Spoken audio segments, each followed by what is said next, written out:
மற்றொரு அண்மை செய்தி, ஆடிட்டர் ரமேஷ் கொலை வழக்கில் மீண்டும் நாளை முதல் சாட்சி விசாரணை தொடங்கப்படும் என பூந்தமல்லி சிறப்பு நீதிமன்றம் உத்தரவை பிறப்பித்திருக்கிறது. RSS நிர்வாகியாக இருந்த ஆடிட்டர் ரமேஷ் கடந்த 2013ஆம் ஆண்டு கொலை செய்யப்பட்டார். கடந்த 10 ஆண்டுகளுக்கும் மேலாக பூந்தமல்லி சிறப்பு நீதிமன்றத்தில் நடைபெற்று வரும் வழக்கு விசாரணை நாளை சாட்சி விசாரணை தொடங்கும் என கூறப்பட்டிருக்கிறது. இது குறித்த கூடுதல் விவரங்களை வழங்குவதற்காக நமது செய்தியாளர் செந்தில்குட்டி இணைப்பில் இணைந்திருக்கிறார். செந்தில்குட்டி, இது குறித்த விரிவான விவரங்களை வழங்கலாம். சேலத்தை சேர்ந்த RSS நிர்வாகியா இருந்த ஆடிட்டர் ரமேஷ் கடந்த 2013ஆம் ஆண்டு படுகொலை செய்யப்பட்டார். இது தொடர்பான வழக்கை விசாரித்த சேலம் CID காவல்துறையினர் பிலால் மாலிக், பன்னா இஸ்மாயில், போலீஸ் பக்ருதீன் உள்ளிட்டோரை கைது செய்தனர்.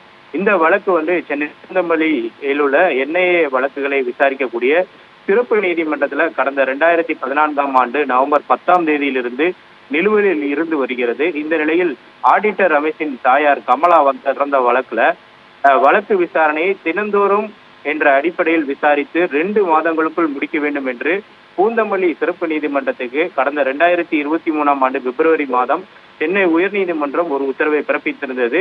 இந்த நிலையில் இந்த வழக்கில் குற்றம் சாட்டப்பட்ட பிலால் மாலிக், பன்னா இஸ்மாயில், பக்ருதீன் ஆகியோர் தரப்புல வழக்கறிஞர் யாரும் தங்களுக்கு ஆஜராகவில்லை என்று கூறி இந்த வழக்கின் விசாரணையை தொடர்ந்து பூந்தமல்லி சிறப்பு நீதிமன்றத்தில் இழுத்தடித்து செய்து வந்தார்கள். இந்த நிலையில் கடந்த 2024ஆம் ஆண்டு மார்ச் மாதம் இந்த வழக்கை தீவிரவாத தடுப்பு அமைப்பு விசாரணைக்கு மாற்றி ஒரு அரசாணையும் பிறப்பிக்கப்பட்டிருந்தது. அதன் பின்னர் சாட்சி விசாரணை நடைபெற்று வருகிறது.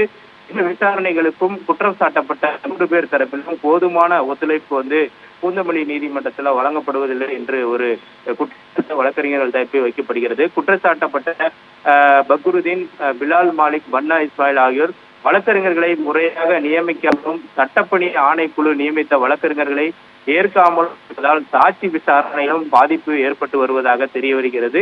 இந்த நிலையில் இந்த வழக்கில் நாளை பூந்தமல்லி சிறப்பு நீதிமன்றத்தில் சாட்சி விசாரணை நடைபெறும் என நீதிமன்றம் தெரிவித்திருக்கிறது.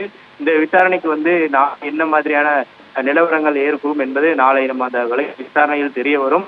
அரசு தரப்பில் விளக்கம் அளிப்பதற்கான வாய்ப்புகளும் இருக்கிறது.